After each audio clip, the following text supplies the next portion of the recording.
Morning students, कैसे हैं बेटा आप सब। आज हम पाठ 4 कृतिका का, जिस पाठ का नाम है माटी वाली, और इसके लेखक हैं विद्यासागर नोटियाल। इसमें टिहरी शहर के बारे में लेखक ने हमें बताया है कि इस पाठ में लेखक ने टिहरी शहर के विस्थापनों के दर्द को मार्मिक ढंग से प्रस्तुत किया है। विस्थापन मतलब एक स्थान से दूसरे स्थान पर बसना। तो यहाँ जो टिहरी शहर है वहां पर बांध बनने जा रहा है, जिसकी वजह से वहां उस शहर के लोगों को अपना स्थान छोड़कर किसी दूसरे स्थान पर जाने के लिए कहा जाता है। तो सरकार की तरफ से जिन लोगों के पास अपने घर हैं या जमीन है और उनके पास अगर उससे संबंधित दस्तावेज यानी कागज जैसे हम बोलते हैं लिखित में अगर उनके पास है, तो उतनी ही जो चीजें हैं, चाहे वो घर है चाहे वो जमीन है, उन्हें रहने के लिए सरकार की तरफ से दी जाती है। पहली बात तो इसमें बताई गई है, जो लेखक ने हमें वो ये बताई है कि किस तरह से अपने स्थान को छोड़कर दूसरी जगह जाकर बसना कितना मुश्किल है। दूसरा, कुछ ऐसे दलित शोषित तबके के लोग भी होते हैं जिनके पास अपना कहने को ना घर होता है और ना ही जमीन। ऐसे लोगों की जो स्थिति है, उनका दर्द है, पीड़ा है, उसको लेखक ने इस कहानी में हमारे सामने प्रस्तुत किया है। और ये कहानी संबंधित है माटी वाली नाम की एक बूढ़ी औरत के बारे में, जिसके पास अपना कहने के लिए ना घर है और ना ही जमीन है। वो घर घर जाकर मिट्टी बेचती है और अपना गुजारा चलाती है। इसके जो बूढ़ी औरत है माटी वाली, इसके पति की तबीयत जो है वो ठीक नहीं रहती और वो काम नहीं कर पाते। ठीक है, वो भी बिस्तर पर है। तो मतलब कहने का क्या है कि सारी घर की जो जिम्मेवारी है वो इसी बूढ़ी औरत पर है, जिसे अपना घर चलाने के लिए बहुत ज्यादा मेहनत करनी पड़ती है। और अब जब इसे विस्थापन की समस्या का सामना करना पड़ेगा, इसे कहीं और किसी दूसरे शहर में, नगर में जाना पड़ेगा, तो इसको किन किन समस्याओं का सामना करना पड़ेगा, उसके बारे में भी हम इसमें पढ़ेंगे। ठीक है बेटा, तो आइए अब अपना पाठ जो है वो शुरू करते हैं। सबसे पहले इसमें यही बताया गया है कि शहर में सेमल का तप्पड़ कोई मोहल्ला है, वहां आखिरी घर की खोली में जब वो पहुंचती है तो अपने हाथों की मदद से अपने सिर पर रखा हुआ बोझा वो नीचे उतारती है, जिससे मिट्टी से भरा एक कंटर होता है कनस्तर। जैसे समझने के लिए हम ये कह सकते हैं, हम शादी ब्याह में जैसे घी के या तेल के जो पीपा बोलते हैं, जैसे हम कनस्तर बोलते हैं उसको, वो होता है। ठीक है, और उसके ऊपर का हिस्सा जो है काट के उसमें वो माटी भरती है और घर घर पहुंचाती है। ऐसे ही वो लेखक आगे कह रहे हैं कि टिहरी शहर में ऐसा कोई घर नहीं था जिसको वह नहीं जानती हो। कहने का मतलब क्या है कि वो हर घर में मिट्टी पहुंचाती है। वहां के निवासी बरसों से वहीं रह रहे हैं, चाहे वो किराएदार हैं, उनके बच्चे तलक, मतलब हर कोई जो है उस माटी वाली को जानता है। क्योंकि हर घर में वो लाल मिट्टी देते रहने का काम करने वाली वह अकेली है। उसका कोई प्रतिद्वंदी नहीं है, मतलब उसका कोई कंपटीटर नहीं है कि उसे इस चीज की चिंता हो कि कोई और जो है वो मिट्टी और घरों में डाल देगा। नहीं, वहां पर वो ये काम करने वाली अकेली औरत है। इसके बाद कहते हैं, उसके बिना अगर देखें तो ऐसा लगता है कि कई घरों में तो चूल्हों का जलना तक मुश्किल हो जाएगा। क्योंकि चाहे वो रसोई का काम हो तो और भोजन बनाने का, सब अपने जो चूल्हा लीपते हैं, जैसे पहले मिट्टी से लिपाई होती थी, वो करते समय उसके ही मिट्टी से अपना काम चलाते हैं। तो अगर वो नहीं होगी तो लिपाई करने की जो है समस्या आ जाएगी। और भोजन जुटाने और खाने की रोज की एक समस्या, घर में साफ लाल मिट्टी तो हर हालत में मौजूद रहनी चाहिए। मतलब हर समय घर में लाल मिट्टी होनी चाहिए चूल्हे चौकों को लीपने के लिए। और इसके बाद साल 2 साल में मकान की लिपाई जो है वो भी की जाती है, और उसमें भी जो है गोबर मिट्टी मिला, गोबर की जो लिपाई करते हैं उसमें भी इसकी आवश्यकता पड़ती है। तो इसमें कवि लेखक आगे कह रहे हैं कि कोई भी, चाहे वो दीवारों की गोबर की लिपाई हो, हर किसी में लाल माटी की जरूरत पड़ती है।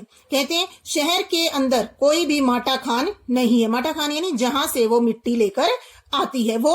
अब आगे ये दो नदियों के नाम है भागीरथी और भिलांगना। इन दो नदियों के किनारे पर ये शहर जो है टिहरी वो बसा हुआ है और इसकी मिट्टी जो है वो रेतीली है और इस मिट्टी से चूल्हों की लिपाई का काम नहीं किया जा सकता। और सिर्फ वहां के रहने वाले लोग ही नहीं, अगर कभी कोई नया किराएदार आता है और वो भी उसे अपने घर के आंगन में देख लेते हैं तो अपने आप माटी वाली के ग्राहक बन जाते हैं। क्यों? क्योंकि और कोई वहां पर मिट्टी डालने वाली या डालने वाला नहीं है। और घर घर जाकर माटी बेचने वाली नाटे कद की, छोटे कद की, एक हरिजन बुढ़िया माटी वाली, ठीक है, हरिजन है वो, और बुढ़िया माटी वाली जो माटी डालने का काम करती है घर घर जाकर। अब आगे कह रहे हैं शहरवासी सिर्फ इस माटी वाली को ही नहीं बल्कि उसके कंटर को भी अच्छी तरह से पहचानते हैं। रद्दी कपड़े को मोड़कर, जैसे रद्दी कोई खराब कपड़ा हमारा हो गया उसको वो मोड़कर अपने सिर पर रखने के लिए, जैसे अगर कनस्तर वो सिर पर रखती है तो उसके नीचे रखने के लिए डिल्ले के ऊपर, मतलब जैसे हम कोई बोझा अपने सिर पर रखते हैं तो कोई मोटा कपड़ा रख लेते हैं ताकि जो ऊपर हमारे सामान रखा हुआ है सिर पर वो हमें चुभे नहीं। और उसके ऊपर लाल चिकनी मिट्टी से चुलबुल भरा कनस्तर टिका रहता है। जो मिट्टी से भरा हुआ कनस्तर होता है ऊपर तक वो उस पर रख लेती है जिससे उसके सिर पर जैसे बोझ जो है वो थोड़ा कम लगे। उसके ऊपर किसी ने कभी कोई ढक्कन लगा हुआ नहीं देखा। कनस्तर के ऊपर कोई ढक्कन नहीं होता। अपने कंटर को इस्तेमाल में लाने से पहले वह उसके ऊपरी ढक्कन को काट कर निकाल फेंकती है। जैसे कि मैंने शुरू में बताया कि ऊपर से उसका ढक्कन उतार देती ताकि उसको मिट्टी भरने में आसानी रहे। ढक्कन के न रहने पर कंटर के अंदर मिट्टी भरने और फिर उसे खाली करने में आसानी रहती है।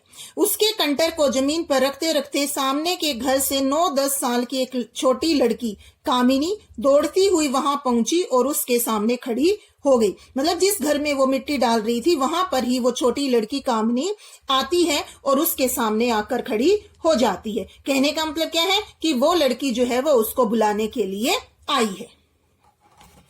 अब आगे देखिए, लड़की उससे बोलती है मेरी माँ ने कहा है जरा हमारे यहाँ भी आ जाना। मतलब वो बुलाने के लिए उसको आई है। तब वो कहती है ठीक है मैं आती हूँ। घर की मालकिन जो होती है उसने माटी वाली को अपने कंटर की माटी कच्चे आंगन के एक कोने पर उड़ेल देने को कह दिया। उड़ेल देना मतलब बर्तन जो है उसका वो खाली करने के लिए कह दिया, एक कोने में मिट्टी डाल दो। फिर वो मालकिन कहती है कि तू बहुत भाग्यवान है, चाय के टाइम पर आई है। अब ये देखो टाइम, जैसे हम अपना देसी भाषा में बोल देते हैं टाइम, लेकिन सही शब्द तो टाइम होता है ना, समय। सही टाइम पर हमारे घर आई है। भाग्यवान आए खाते वक्त, कि वो व्यक्ति भाग्यवान होता है जो जब इस घर वाले खाना खा रहे हो और वो उनके घर आ जाए। वह अपनी रसोई में गई और 2 रोटियां लेती आई। रोटियां उसे सौंप कर वह फिर अपनी रसोई में घुस गई। कह रहे हैं कि जब वो उसके जैसे ही वो आती है तो खाने का समय होता है, उसे भी वो 2 रोटियां देती है और रोटियां देकर फिर से वापस जो है मालकिन अपनी रसोई में चली जाती है। ठीक है, आगे यहां तक समझ में। अब आगे देखिए, मालकिन जब उसे कहती है कि भाग्यवान है, अच्छे समय पर आई है खाने के वक्त, तब उस समय माटी वाली सोचती है कि उसके पास अपने अच्छे या बुरे भाग्य के बारे में ज्यादा सोचने का वक्त समय नहीं था। घर की मालकिन के अंदर जाते ही माटी वाली ने इधर उधर तेज दृष्टि दौड़ाई, निगाहें दौड़ाई। हाँ, और उसने देखा कि वह अकेली है, उसे कोई देख भी नहीं रहा है। उसने फौरन अपने सिर पर धरे डिल्ले के कपड़े के मोड़ों को हड़बड़ी में, ये क्या है, जो कपड़ा वो लपेट कर अपने सिर पर रखती थी बोझा रखने के लिए। जैसे अगर हम गांव की भाषा में बोले तो ईंढी भी बोलते हैं उसको, जैसे हम गोबर वगैरह डालने या ऐसे कुछ जाते हैं तो उसके नीचे रखते हैं हम। ठीक है, वही चीज है। तो उसने जो वो गंदा सा कपड़ा था उसका, उसी को वो जल्दी जल्दी खोलती है और उसे सीधा कर लेती है। फिर इकहरा मतलब उसकी एक तह कर लेती है। बिल्कुल खुल जाने के बाद वह एक पुरानी चादर के एक फटे हुए कपड़े के रूप में प्रकट हुआ। मतलब वो किससे बुना हुआ था? एक पुरानी चादर से, और फटा हुआ था। इसके बाद मालकिन के बाहर आंगन में आने से पहले उसने चुपके से जो 2 रोटियां उसको मिली हुई थी, एक रोटी को मोड़कर वो उसमें लपेट कर साथ में रख देती है और साथ ही अपना मुंह ऐसे चलाने खाने का दिखावा करने लगी कि उसने एक रोटी जो है वो खा ली है। और मालकिन जो है वो आती है और एक गिलास में चाय उसके हाथ में होती है और साथ ही साथ वो बुढ़िया को के पास गिलास जमीन पर रख देती है। ले, सदा बासी साग कुछ है नहीं अभी, इसी चाय के साथ निगल जा।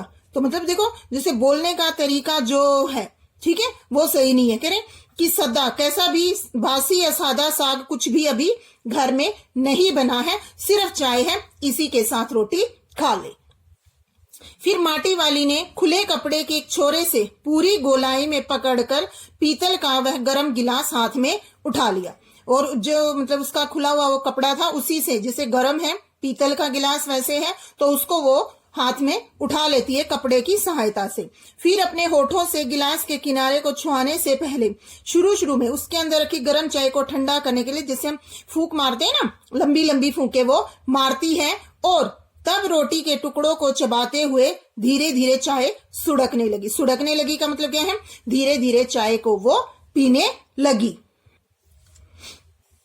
चाय तो बहुत अच्छा साग हो जाती है ठकुराइन जी। अब बुढ़िया है, उसको खाने के लिए कभी सब्जी समय से मिलती है, कभी नहीं मिलती है, तो वो अपने आप ही उसको क्या कह रही है कि चाय तो अपने आप में ही साग यानी सब्जी कोई बन जाती है। भूख तो अपने में एक साग होती है बुढ़िया, भूख मीठी की भोजन मीठा। तो इसमें वो क्या कह रही है कि भूख तो, जब इंसान को भूख लगी होती है तब उसे साग या किसी अन्य प्रकार के स्वाद की जरूरत नहीं होती, उस समय वो अपनी भूख मिटाने का ही प्रयास करते हैं। भूख मीठी की भोजन मीठा, इसका अर्थ भी यहाँ पर यही है कि जब हमें भूख लगी होती है तब हम भोजन का स्वाद जो है वो नहीं देखते, बल्कि पहले अपनी भूख मिटाने का हम प्रयास करते हैं।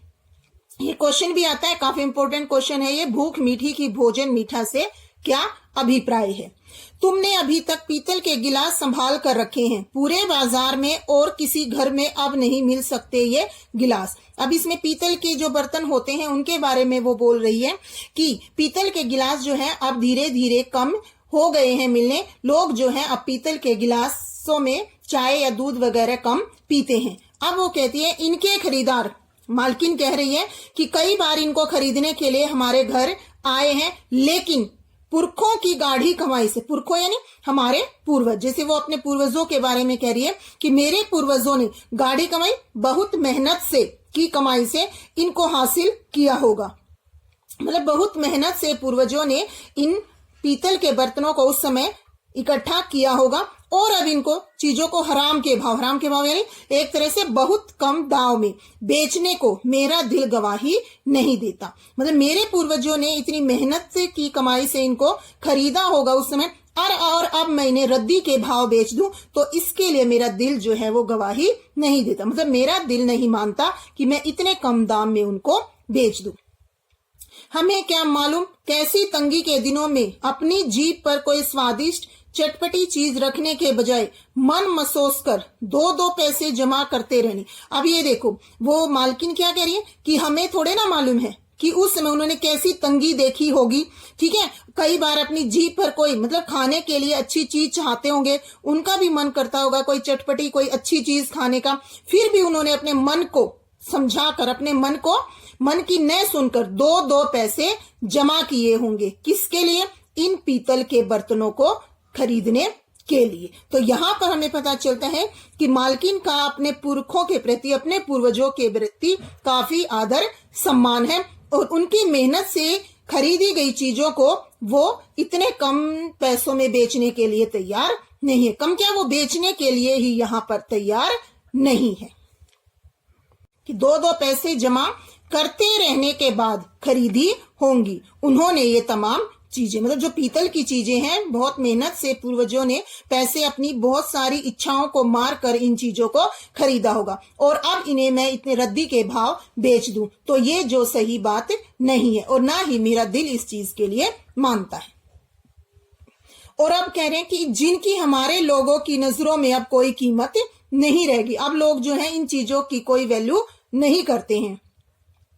बाजार में जाकर पीतल का भाव पूछो जरा, दाम सुनकर दिमाग चकराने लगता है। मतलब बाजार में जाओ तो पीतल का भाव जो है वो आसमान छूता है, और जब हमसे वो चीज लेने के लिए आते हैं पीतल की ऐसी कोई, तो वो हमसे रद्दी के भाव खरीदना चाहते हैं। और ये व्यापारी हमारे घरों से हराम के भाव इकट्ठा कर ले जाते हैं तमाम बर्तन भांडे, कि जितने भी बर्तन होते हैं वो ये रद्दी के भाव खरीद ले जाते हैं, और जो हम अगर बाजार से लेने जाएं तो वो चीजें जो है हमें कितनी महंगी देते हैं। कांसे के बर्तन भी गायब हो गए हैं सब घरों से, कि कांसे के बर्तन जो हैं वो तो अब मिलते ही नहीं है किसी भी घर में। इतनी लंबी बात नहीं सोचते बाकी लोग। अब जिस घर में जाओ वहां या तो स्टील के भांडे दिखाई देते हैं या फिर कांच और चीनी मिट्टी के। कहते हैं कि बाकी लोग जो है वो इसके बारे में ज्यादा नहीं सोचते हैं। अब किसी के घर में जाओ या तो हमें स्टील के बर्तन दिखाई देते, भांडे यानी बर्तन दिखाई देते हैं, या फिर कांच के और कच्ची चीनी मिट्टी के। अपनी चीज का मोह बहुत बुरा होता है। मैं तो सोचकर पागल हो जाती हूँ कि अब इस उम्र में इस शहर को छोड़कर हम जाएंगे कहाँ। अब यहाँ से जो बात है एक तरह से वो शुरू होती है, जिससे ये पाठ एक तरह से संबंधित है। कह रहे हैं कि अपनी चीज, जो चीज हमारी अपनी होती है उससे हमें बहुत ज्यादा मोह होता है, प्यार होता है। अब मैं तो यही सोचकर परेशान हो रही हूँ कि अब इस शहर को छोड़कर हम जाएंगे कहाँ। ये बात कौन बोल रही है? मालकिन। फिर माटी वाली कह रही है, ठकुराइन जी, जो जमीन जायदादों के मालिक हैं वे तो कहीं न कहीं ठिकाने पर जाएंगे ही। मतलब जिनके पास जमीन है, जायदाद है, वो तो कहीं ना कहीं चले ही जाएंगे। पर मैं तो ये सोच रही हूँ कि मेरा क्या होगा, मेरी तरफ देखने वाला तो कोई भी नहीं। मतलब जिनके पास पैसा है, जमीन है, जायदाद है, वो तो कहीं ना कहीं चले जाएंगे और अपना गुजारा भी कर लेंगे, लेकिन मेरा क्या होगा। माटी वाली ऐसे बोल रही है। इसके बाद चाय खत्म कर माटी वाली ने एक हाथ में अपना कपड़ा उठाया, दूसरे में खाली कंटर, और खोली से बाहर निकलकर सामने के घर में चली गई। खोली सिर्फ यहाँ घर से ही है। फिर वो दूसरे घर में चली जाती है। उस घर में भी कल हर हालत में मिट्टी ले आने के आदेश के साथ उसे 2 रोटियां मिल गई। मतलब वहां से भी उसने कहा कि कल उस घर में वो हर हाल में मिट्टी पहुंचाएगी, और इसके साथ ही उसे 2 रोटियां और मिल जाती हैं। उन्हें भी उसने अपने कपड़े के एक दूसरे छोर में बांध दिया। मतलब एक रोटी उसके पास पहले ही थी, ठीक है, और 2 रोटियां और उसको मिल गई। उसने भी उनको उसी कपड़े में एक किनारे पर बांध लिया। लोग जाने तो जाने कि वह ये रोटियां अपने बुढ़े के लिए ले जा रही है। अपने बुढ़े से मतलब अपने पति के लिए वो रोटियां लेकर जा रही है। और जैसे ही वो घर पहुंचेगी, उसका अशक्त बुढ़ा, मतलब जिसमें शक्ति नहीं है, कमजोर है बहुत ज्यादा, कातर नजरों से उसकी ओर देखने लगता है। मतलब बेचारी नजरों से। काफी समय तक पूरा दिन वो घर में अकेला रहता है, और जैसे ही माटी वाली पहुंचती है तो वो इंतजार करने लगता है कि वो रसोई बनाए। रसोई से अर्थ है किसे, कि वो खाना बनाकर तैयार करे। आज वे घर पहुंचते ही 3 रोटियां अपने बुढ़े के हवाले कर देगी। मतलब जैसे ही वो घर पहुंचेगी, 3 रोटियां अपने बुढ़े को दे देगी, और रोटियों को देखते ही चेहरा खिल उठेगा बुढ़े का। मतलब एक तरह से कि वो बता रही है कि किस तरह से वो किस तंगी का जीवन जी रहे हैं, और आज जब उनको 3 रोटियां मिली हैं तो उसके पति का चेहरा जो है वो भी खुशी से खिल उठेगा। साथ में ऐसा भी बोल देगी, साग तो कुछ है नहीं अभी, कि सब्जी तो किसी तरह की कोई नहीं बनी है। और तब उसे जवाब सुनाई देगा, भूख मीठी की भोजन। फिर उसे जवाब क्या सुनाई देगा, भूख मीठी की भोजन मीठा। कि वो जब ये बोलेगी साग तो नहीं है, तब उसे अपने पति का जवाब सुनाई देगा, भूख मीठी की भोजन मीठा। कि जब भूख लगी होती है तब भोजन का स्वाद नहीं बल्कि भूख मिटाने का प्रयास किया जाता है। उसका गांव शहर के इतना पास भी नहीं है। जहां पर वो रहती है वो स्थान जो है वो थोड़ा दूर है। उसका घर जो है वो शहर के पास नहीं है। कितनी ही तेज गति से क्यों न चले, फिर भी जब तक वो अपने घर पहुंचती है तो उसे 1 घंटा लग ही जाता है। रोज सुबह जल्दी निकलती है अपने घर से, पूरा दिन माटा खान में मिट्टी खोदती है, फिर पूरे शहर में फैले हुए घरों तक उस मिट्टी को वो पहुंचाती है। पूरा दिन जो है उसका ऐसे ही बीत जाता है। घर पहुंचने से पहले रात घिरने लगती है, मतलब अंधेरा होने लगता है, और उसके पास अपना कोई खेत भी नहीं है, जमीन का कोई टुकड़ा नहीं। झोपड़ी जिसमें वह गुजारा करती है वो भी गांव के ठाकुर हैं, उनकी जमीन पर खड़ी है, मतलब वहां पर उसने झोपड़ी बनाई हुई है। और उसी के एवज में यानी बदले में, और उसी के बदले में उस भले आदमी के घर भी, मतलब कि उसकी जमीन पर उसने अपनी झोपड़ी बनाई हुई है तो उसके बदले में उसे उसके घर पर माटी डालनी पड़ती है। और भी कई तरह के कामों की बेगार करनी होती है। बेगार मतलब बिना मजदूरी के काम करना। नहीं, आज वह एक गठरी में बदल गए अपने बूढ़े को कोरी रोटियां नहीं देगी। गठरी में बदल गए मतलब जैसे कि बीमार है वो और सारा दिन घर पर ही रहता है और कोई काम भी नहीं कर पाता। कहते हैं कि अब गठरी में जैसे अगर उसकी मृत्यु हो गई है और वो मतलब कमजोर भी था काफी, तो उससे पहले वो सोच रही है माटी बेचने से हुई आमदनी से वो कितना एक पाव प्याज खरीद लेगी, उनको कूटेगी और जल्दी जल्दी उसके लिए तल देगी। बूढ़े को पहले वो रोटियां दिखाएगी ही नहीं। सब्जी जब मतलब प्याज वाली सब्जी जब तैयार हो जाएगी तब वो उसे खाना परोसेगी और साथ में 2 रोटियां। अब आगे वो कह रही है कि 2 रोटियां भी अब वो नहीं खा पाएगा, एक ही रोटी खा पाएगा, हद से हद 1.5, मतलब मुश्किल से वो 1 या 1.5 रोटी अब खा पाएगा। क्यों? क्योंकि अब उसे ज्यादा नहीं पचता, वो पचा नहीं पाता है क्योंकि सारा दिन बीमार है, लेटे रहता है, तो उससे वो रोटी पचती नहीं है। बाकी बची 1.5 रोटियों से माटी वाली अपना काम चला लेगी। बाकी क्योंकि वो कह रही है कि 1 रोटी तो पहले ही उसके पेट में जमा हो चुकी, मतलब 1 रोटी उसने चाय के साथ मालकिन के घर वहां खा ली थी और 1.5 रोटी अब वो खा लेगी। मन में ये सब सोचती और हिसाब लगाती हुई वह अपने घर पहुंच जाती है। उसके बूढ़े को अब रोटी की कोई जरूरत नहीं रह गई थी। अब आगे वो कह रहे हैं कि जैसे वो सब कुछ सोचती आ रही है लेकिन अब उसके बूढ़े को कोई रोटी की जरूरत नहीं थी। माटी वाली के पांवों की, जैसे ही माटी वाली घर पहुंचती थी और उसके पांवों की जैसे आहट उसे सुनाई देती थी तो हमेशा की तरह वो आज चौंकता नहीं है, मतलब पूरा दिन वो अकेला रहता है। शाम के समय, रात के समय जब वो घर पहुंचती है तो वो चौंक कर उसे देखता है, लेकिन आज उसे किसी तरह की कोई आवाज सुनकर वो चौंका नहीं। उसने अपनी नजरें भी जो है वो माटी वाली की तरफ नहीं घुमाई। घबराई हुई माटी वाली ने जैसे ही उसे छू कर देखा वह अपनी माटी को छोड़कर जा चुका था, मतलब उसकी मृत्यु हो चुकी थी। अब आगे टिहरी बांध पुनर्वास के साहब ने उससे पूछा कि वह रहती कहाँ है। अब जो जैसे जैसे कहते हैं लेखा जोखा करना, पुनर्वास मतलब टिहरी पे बांध बनने जा रहा था और उसके लिए पुनर्वास दोबारा बसाने के लिए जिस साहब को नियुक्त किया गया था वह उससे पूछते हैं कि तुम रहती कहाँ हो। उसका कोई तहसील से, मतलब वहां की जो तहसील है, डिस्ट्रिक्ट है, उससे अपना कोई भी प्रमाण पत्र ले आना जहां वो रहती है वो जमीन उसकी है इस चीज का। वो कहती है मेरी जिंदगी यानी मेरी जिंदगी तो इस शहर के तमाम घरों में मेरी जिंदगी तो पूरी जो है शहर के सभी घरों में माटी देते गुजर गई साहब। माटी कहाँ से लाती हो? तो वो कहती है माटा खान से लाती हूँ माटी। वह माटा खान चढ़ी है तेरे नाम? अगर है तो हम तेरा नाम लिख देते हैं। कहते हैं कि माटा खान मतलब कि वहां से तो मिट्टी लाती है, क्या तेरा नाम वहां पर लिखा हुआ है? अगर ऐसा है तो मैं तेरा नाम लिख लेता हूँ। तो वो कहती है माटा खान तो मेरी रोजी है साहब, मतलब रोटी है सिर्फ मेरी वो। बुढ़िया हमें जमीन का कागज चाहिए, रोजी का नहीं, मतलब तेरे रोजगार का हमें कागज नहीं बल्कि हमें जमीन का कागज चाहिए कि वो तेरे नाम है या नहीं है।